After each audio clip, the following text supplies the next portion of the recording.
I woke up staring at my reflection in the mirror, adjusting my suit again and again because my hands were shaking. I whispered to myself, "Today is the day, Ethan. Don't mess this up." But my chest felt heavy like something bad was waiting for me.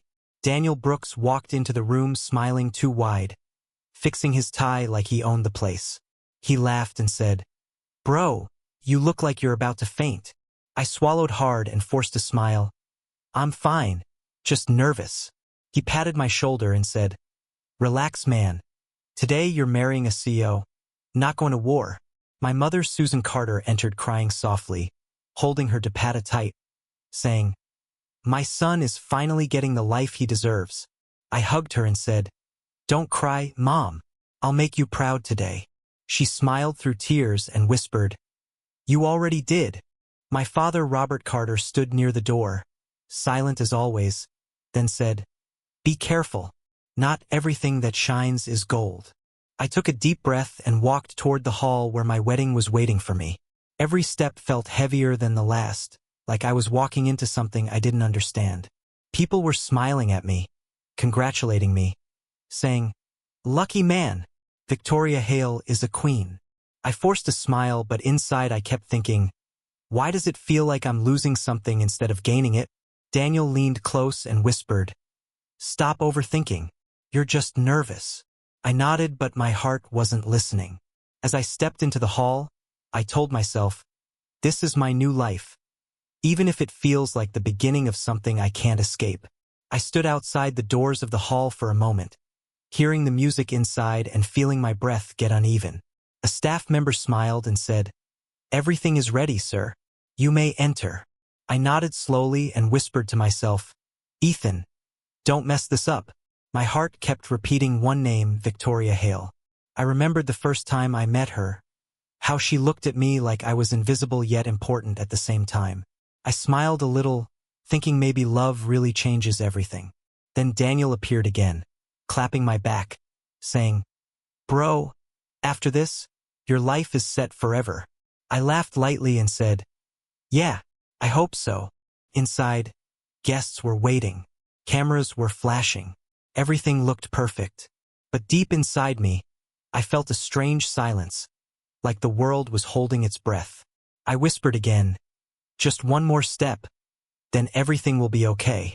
The doors slowly opened in front of me. I took one last breath before walking inside, hearing the crowd go silent as if they all knew something big was about to happen. I saw the aisle, the flowers, the lights. Everything looked like a dream I didn't fully trust. People turned toward me, smiling, whispering, "Here comes the groom." I walked slowly, feeling every heartbeat like a warning. I kept thinking, this is it. My future starts now. I reached halfway down the aisle when I noticed something strange. The music had changed slightly, and people were looking at each other nervously. My steps slowed. I whispered, "What's going on?" No one answered me. I felt my chest tighten as I took one more step forward. And then, I saw the priest look toward the entrance, confused, as if waiting for someone who wasn't coming. A murmur spread through the guests. I stopped walking. My hands started shaking again. I whispered, "Victoria, where are you?" Silence. Then I felt it. Something was wrong. My heart dropped as I realized everyone was waiting for her. But she wasn't coming. And in that moment, I understood nothing in my life was going to be the same again. I stood frozen, staring at the empty entrance, feeling like the ground under me was disappearing. Daniel's voice echoed in my mind, but I couldn't even hear him clearly anymore. I took one step back, then another, breathing heavily. Someone whispered behind me, "She left." My vision blurred. I clenched my fists and said softly, "No. This can't be real." I forced myself to look forward again, hoping to find her running toward me, but the aisle stayed empty. That hope died fast. I whispered one last time, "This is my new life, even if it feels like the beginning of my destruction." I turned slowly, hearing the silence of hundreds of people staring at me. I didn't cry. I didn't move. I just stood there realizing my forever had ended before it even began. And in that broken silence, I knew my life was no longer mine. Everything I believed in collapsed, and I realized I had to rebuild myself from nothing now. I stood at the altar, trying to keep my breathing steady even though my hands wouldn't stop shaking. The priest looked at me and asked softly, "Are you ready?" I forced a small nod and whispered, "She's just late. She'll come." The music kept playing, soft and cheerful, but it felt wrong now. I looked at the guests and tried to smile. Someone in the crowd said, "She must be getting ready. CEOs are always busy." I laughed weakly and said, "Yeah, probably." Minutes passed, then more minutes. My smile started to fade. I leaned slightly toward the side and muttered to myself, "Victoria, where are you?" No answer. Only silence and whispers. One of the bridesmaids passed by quickly, not looking at me. I called out, "Hey, is everything okay?" She stopped for a second and said nervously, I don't know." Then she walked away fast like she was escaping something. I turned toward the entrance again and whispered, "She's coming. She has to come." My chest felt tight now, like something was squeezing the air out of me. I looked at Daniel Brooks standing near the side. He was not smiling anymore. I walked toward him and asked, "Do you know what's going on?" He avoided my eyes and said, "Bro, just wait. Maybe there's traffic or something." I grabbed his arm and said, "Don't lie to me." Before he could answer, I saw movement at the back. Emma Collins rushed in, breathing heavily, her face pale. I called out, "Emma, where is she?" She froze when she saw me. For a second, she didn't speak. Then she looked away and said, "I shouldn't be here." My heart started beating faster. I stepped closer and said, "Tell me the truth." She shook her head and whispered, "I can't." I raised my voice, "Emma, tell me." She flinched and said quietly, "She's gone." I stopped moving. I stared at her and said slowly, "Gone? What do you mean gone?" She looked like she wanted to disappear and said, "She canceled everything." "I'm sorry." My ears started ringing. Someone behind me whispered, "She canceled the wedding." Another voice repeated it louder, "She's not coming." The words hit me again and again until I couldn't breathe properly.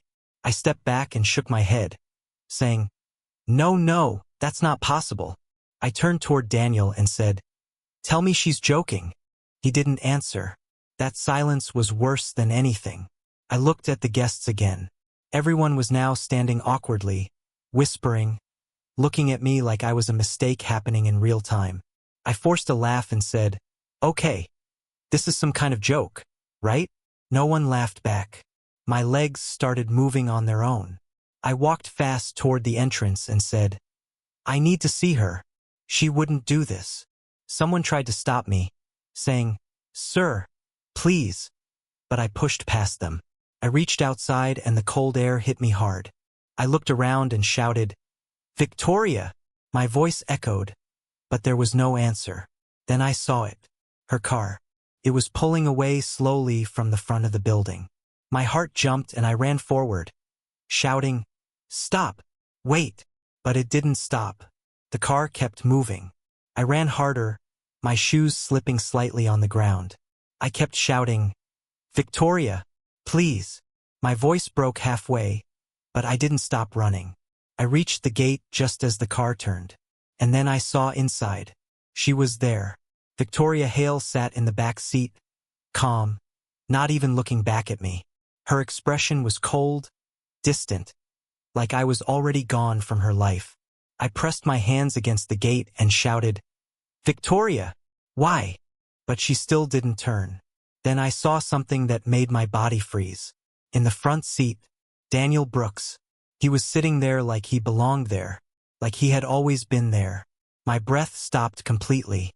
I whispered, "No." My hands started shaking violently. The car moved forward again. I ran along the gate, shouting, "Daniel, what did you do?"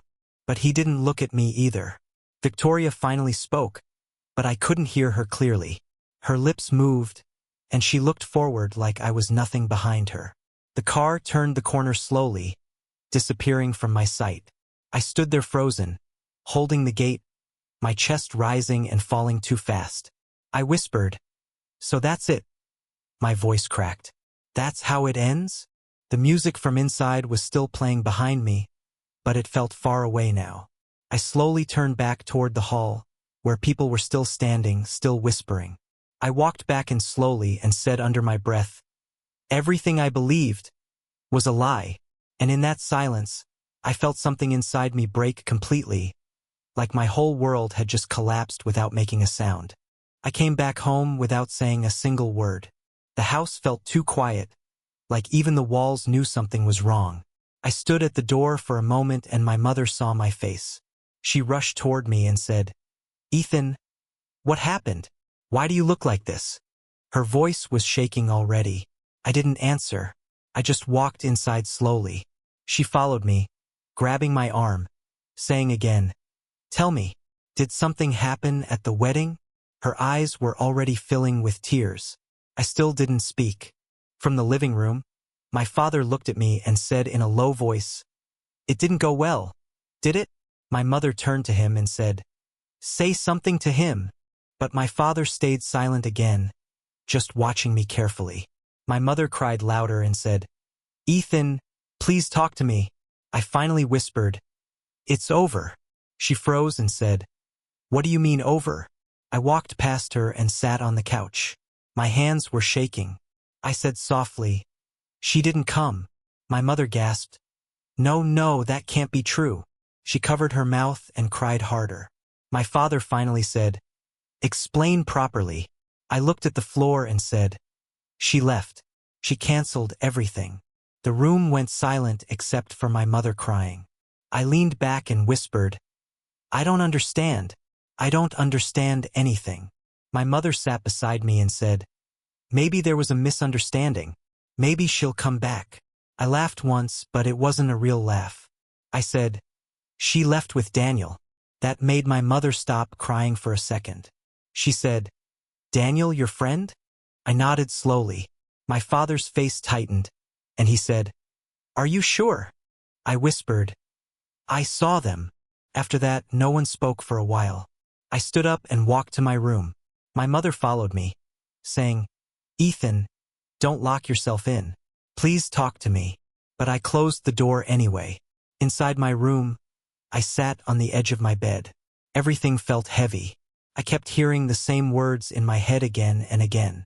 She didn't come. I took my phone out. My hands were still shaking. I saw missed calls, messages, everything I didn't want to open. I whispered, I don't want to see any of this. But my fingers moved on their own. I opened the chat with Victoria Hale. My heart stopped for a moment. There was one final message waiting there. I stared at it without blinking. Then I opened it. The message was short. Too short. You were never my level. I read it once. Then again. My breathing got stuck in my chest. I whispered, never her level? Something inside me cracked. I felt my grip on the phone loosen. I stood up fast and said, no, that's not true. My voice got louder. That's not true. I threw the phone onto the bed and paced the room. I said, I did everything for her, everything. My mother knocked on the door, saying, Ethan, please open the door. But I didn't answer. I kept walking in circles, repeating, what did I do wrong? What did I do wrong? My chest hurt. I couldn't stop thinking about the altar, the car, Daniel sitting there like I didn't exist. I whispered, why her? Why like this? My phone buzzed again. I froze. I picked it up slowly. More messages. More notifications. But I didn't open them. I said quietly, I don't care anymore. Then I looked at the window. Outside, the sky was dark, heavy with rain clouds. I walked toward the door and opened it. My mother said, where are you going? But I didn't answer. I stepped outside into the cold air.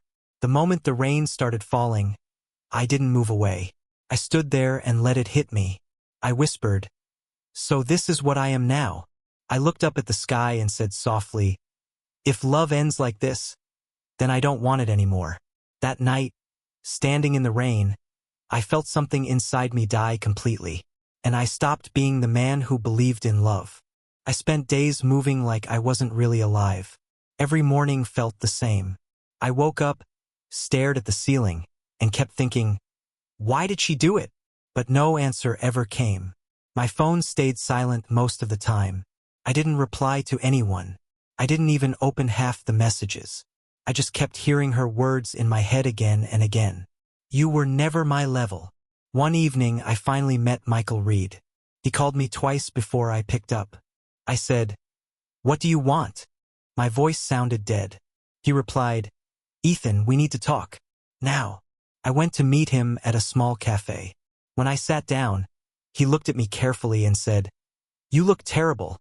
I said, "Thanks. I already know." He leaned forward and said, "I didn't call you for jokes. I found something." I frowned and said, "About what?" He lowered his voice and said, "About Victoria Hale." My chest tightened. I said, "I don't want to hear her name." He said, "You need to hear it." I stayed silent. He continued, "She didn't just leave you. This was planned." I laughed once, bitterly, and said, "Planned? You think she planned to humiliate me in front of everyone?" He nodded slowly. "Yes." I shook my head and said, "That's insane." Michael pushed a file toward me and said, "Look at this." I didn't want to open it, but I did anyway. Inside were reports, messages, and names. My hands started shaking again. I said, "What is this supposed to be?" He said, "Proof. Her company moves, board decisions, and Daniel Brooks' involvement." I froze at Daniel's name. I said quietly, "Don't say his name." Michael said, "He's been meeting her for months, before the wedding." I stared at him and said, "No, that's not possible." He replied, "It is. They used you, Ethan." My throat tightened. I said, "Used me for what?" He said, "Power, position, control. You were never part of her real world." I leaned back in my chair, feeling something break inside my chest again. But this time it wasn't sadness. It was something sharper. I whispered, "So I was just a tool." Michael said softly, "I'm sorry." I looked down at my hands and said, "How long? How long did this go on?" He said, "Months, maybe longer." I closed my eyes for a moment and remembered everything. Daniel smiling too much, Victoria's cold look, the empty altar. I said, "My best friend, my fiancée." Michael interrupted, "Not your friend." I looked up fast and said, "What?" He said, "Friends don't do this." I stayed silent for a while. Then I whispered, "Why didn't I see it?" Michael said, "Because you trusted them." I laughed again, but it sounded broken. I said, "Trust? That's funny." He leaned closer and said, "Ethan, listen to me. This isn't just betrayal. This is setup. You were pushed out." I asked, "By who?" He hesitated and said, "Richard Hale." My body went still. I said, "Her father." Michael nodded. "He controls everything. Victoria doesn't move without him." I felt anger rising in my chest for the first time since everything happened. I said, "So he decided I'm nothing?" Michael didn't answer immediately. Then he said, "That's what it looks like." I stood up from the chair and said, "Where is Daniel now?" Michael said, "Still with them, inside her circle." I clenched my fists and said, "He looked me in the eyes and lied." Michael said, "Yes." I turned away and said, "I gave him everything." Michael called my name, "Ethan," but I interrupted him and said, "Stop." I stood there breathing heavily. Something inside me shifted. The sadness wasn't leading anymore. Something else was rising. Michael said quietly, "What are you thinking?" I said slowly, "I'm thinking I was too blind." He said, "And now?" I looked at him and said, "Now I see them." Michael didn't speak. I added, "And I won't forget." For the first time since the wedding, I didn't feel empty. I felt something building inside me. Not sadness, not grief, something dangerous. I met her by accident on a night I wasn't even supposed to be outside. I had been walking with no direction, just trying to escape my own thoughts. Every street felt the same, Every sound felt distant. I didn't care where I ended up. I stopped near a small cafe that was still open. I didn't even order anything. I just sat outside, staring at the empty street. My mind kept replaying everything: Victoria, Daniel, the altar, the car. I whispered to myself, how did I become this? That's when I heard a voice. You look like someone who lost a war. I looked up fast and saw her standing there. Calm eyes, steady voice, no fear in her expression. I frowned and said, do I know you? She shook her head slightly and said, no, but I can read people. I leaned back and said, then you're wrong. I didn't lose a war. I lost a joke of a life. She didn't laugh. She just sat down across from me like she already belonged there. I said, you usually sit with strangers? She replied, only the ones who look like they're about to disappear. I gave a short laugh and said, that's dramatic. She said, so is your face. That made me pause. I said, what's your name? She answered, Olivia Bennett. I repeated quietly, Olivia. She looked at me and said, and you are? I said, Ethan. Just Ethan now, I guess. She tilted her head and said, just Ethan? That sounds like someone who used to be important. I looked away and said, not anymore. A long silence fell between us. Then she said, you're running from something. I said, I'm not running. I'm just tired.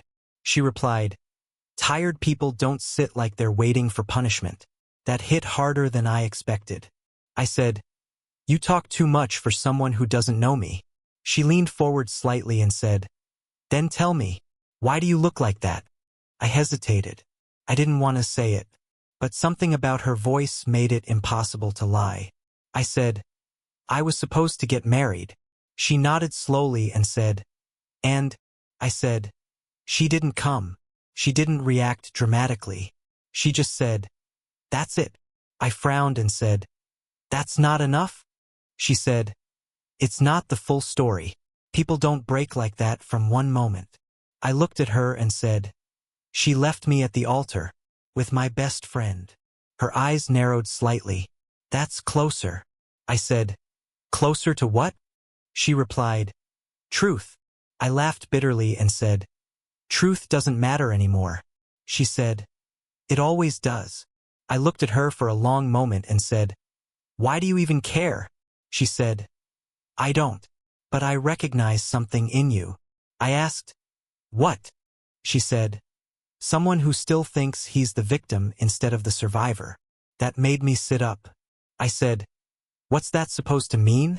She said, you're stuck in the moment you were hurt. That moment owns you.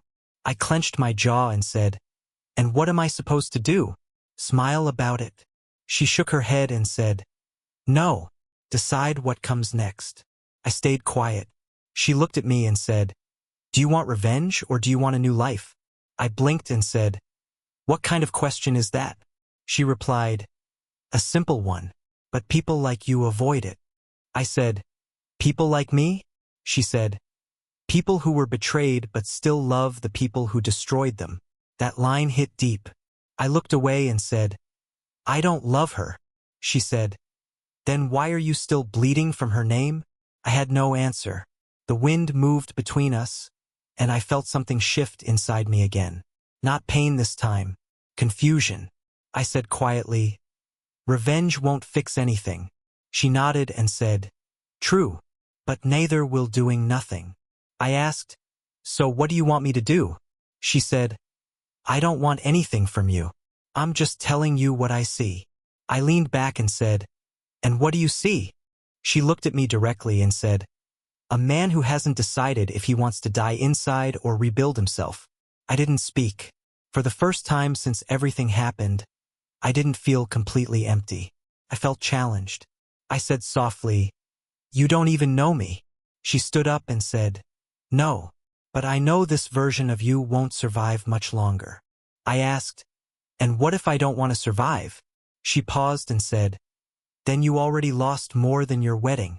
She started walking away, then stopped and said without turning back, think about my question, Ethan. Then she was gone. I sat there alone again, but my thoughts were not the same anymore. The silence didn't feel empty now. It felt like something had been placed inside it. Her question kept repeating in my mind. Revenge? Or a new life? I stopped answering calls for days.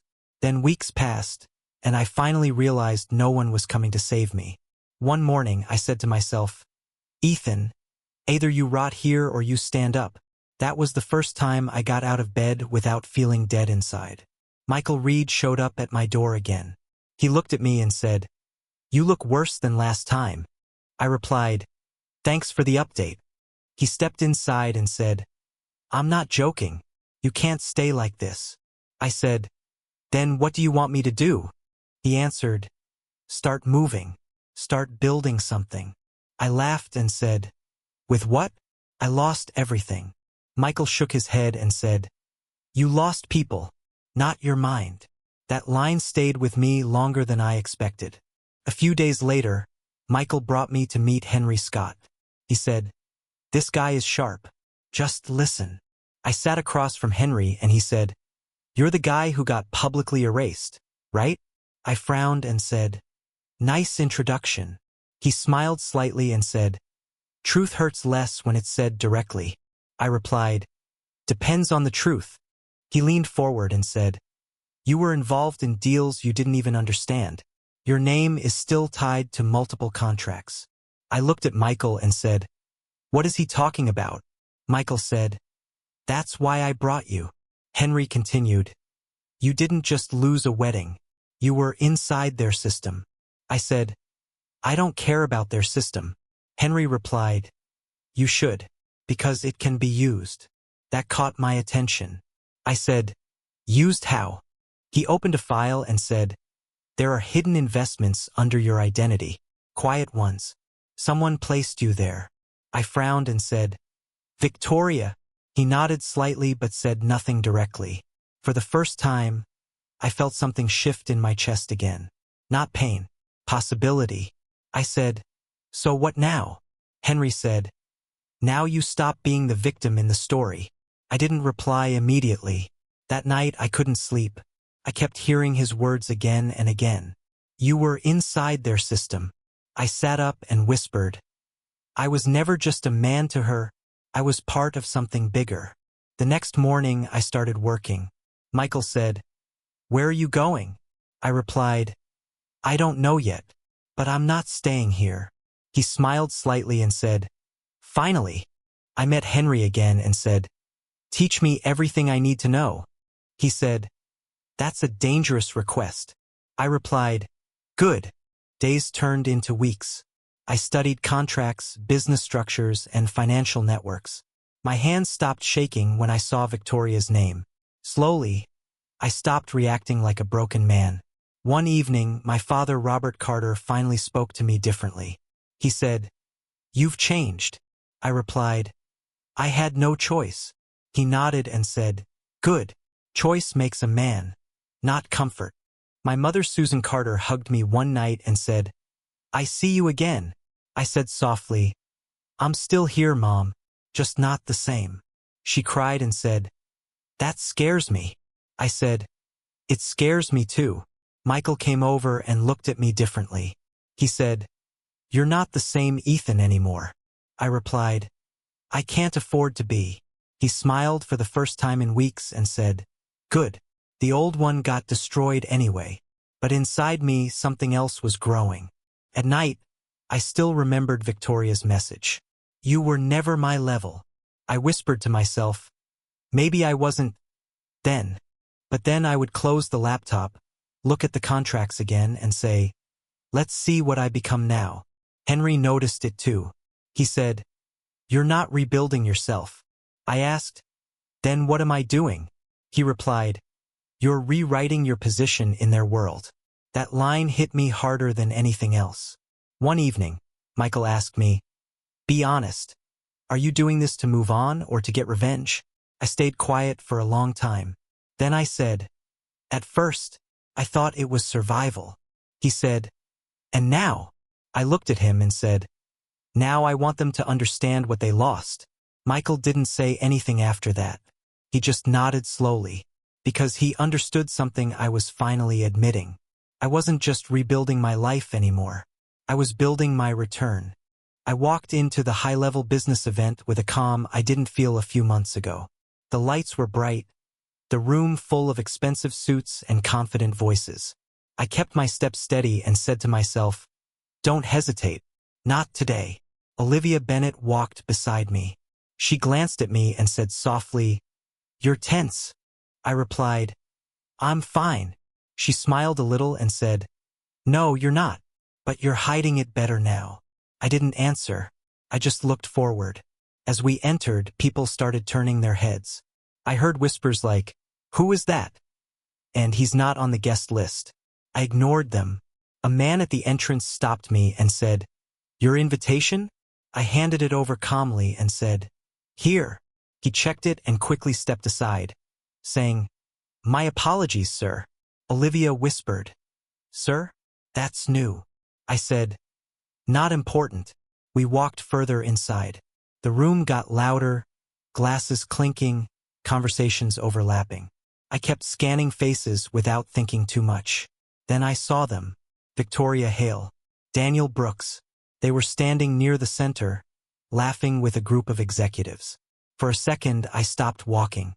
Olivia noticed and said, "You know them?" I said quietly, "Yes." She looked at me and said, "Bad history?" I replied, "You could say that." We kept moving slowly. Daniel was the first to notice me. His smile faded slightly as his eyes locked on me. He whispered something to Victoria. She turned.